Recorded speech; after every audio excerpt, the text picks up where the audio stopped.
This channel does not promote any violent, harmful, or illegal activities. All content provided by this channel is meant for an educational purpose only.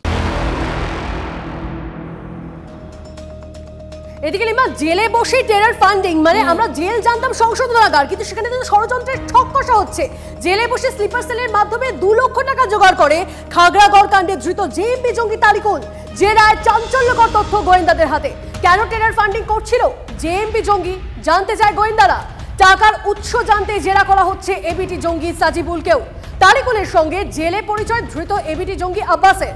Jail থেকে বেরিয়ে কোকড়াঝাড়ে নূর ইসলামের সঙ্গে যোগাযোগ। তারিকুলের নির্দেশে অসমে আরো কয়েকজনের সঙ্গে দেখা করে আব্বাস।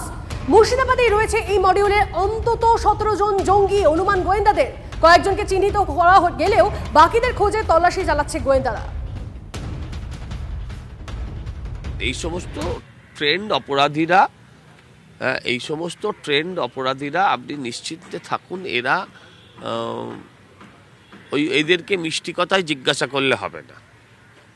সিনেমায় যেভাবে সুনীল শেট্টি, তারপরে ধরুন আরও সব ওই অজয় দেবগনরা যেভাবে আসামিদের জেরা করেন, এদেরকে এইভাবে জেরা করতে হবে। এদেরকে ওই সাধারণভাবে বিরিয়ানি খাইয়ে জেরা করলে এরা কখনো উত্তর দেবে না। শেষমেশ কি জেল সেগুলো জঙ্গিদের ক্ষেত্রে পরিণত হচ্ছে অথবা জঙ্গি কাজের জন্য সহায়ক ভূমিকা নিতে পারছে? মুখ্যমন্ত্রী মমতা ব্যানার্জি সমস্ত মন্ত্রী এবং দপ্তর তার আন্ডারে, তার প্লেজারে সবাই চলছেন। তার প্লেজারে বাংলার মানুষ বিপদে পড়ছে। নিরাপত্তাও নেই, আইন শৃঙ্খলাও নেই, কাজকর্ম তো নেই বটেই। বাংলার সর্বনাশ। মমতা ব্যানার্জি তৃণমূলের হয়তোবা পৌষ মাস, জঙ্গিদের পৌষ মাস, বাংলার সর্বনাশ। এটা নিশ্চয়ই আজকে মোবাইল ইউজ করছে। মোবাইলটা কি করে ইউজ করছে? সর্ষের মধ্যে যদি ভূত থাকে, আপনি আমাকে বলুন যে জেলার ওখানে আছে, সে কি দায়িত্ব এড়াতে পারে? পুলিশ এত কষ্ট করে কনভিকশন দেওয়াচ্ছে, জেলে থেকেও তারা আজকে এই সমস্ত করছে, তাহলে রেকটিফাইটা হবে কি করে বলুন?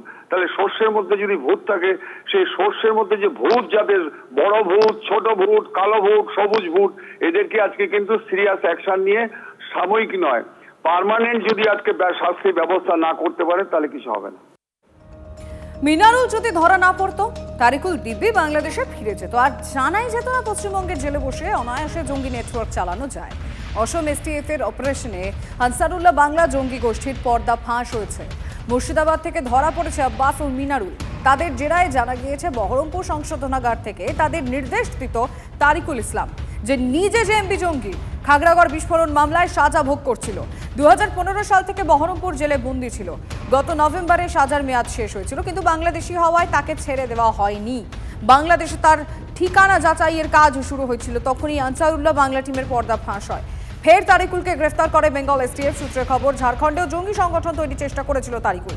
বহরমপুর জেলা থেকেই কি আনসারুল্লাহ বাংলা টিমকে বাংলার বিভিন্ন জেলায় অ্যাক্টিভ করতে সক্রিয় করেছিল জেএমবি জঙ্গি তারিকুল ইসলাম?